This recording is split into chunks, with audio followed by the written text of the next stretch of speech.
अस्सलाम वालेकुम, welcome to my channel Umme TV. आज मैं आपको बताऊंगी कि प्याज की तासीर गर्म होती है या ठंडी होती है। दरअसल प्याज की तासीर ठंडी होती है। प्याज में सल्फर कंपाउंड पाया जाता है जिसकी वजह से खून में मौजूद गुठलियां ख़त्म हो जाती हैं, यानी कि खून पतला हो जाता है। और प्याज खाने से कोलेस्ट्रॉल कम हो जाता है जिसकी वजह से हार्ट अटैक का ख़तरा भी कम हो जाता है। प्याज खाने की वजह से हड्डियाँ मजबूत हो जाती हैं। जिनकी हड्डियाँ भुरभुरी होती हैं उनको प्याज खाना चाहिए ताकि हड्डियाँ मजबूत हो।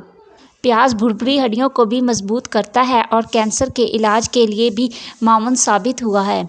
प्याज खाने के बेशुमार फ़ायदे हैं। प्याज बिनाई के लिए भी बहुत मुफीद साबित होता है। प्याज खाने से पेट में दर्द और दांत में दर्द भी ख़त्म हो जाता है। हमें चाहिए हम अपने खानों में प्याज का इस्तेमाल करें। प्याज सोजिश में भी मामून साबित हुआ है।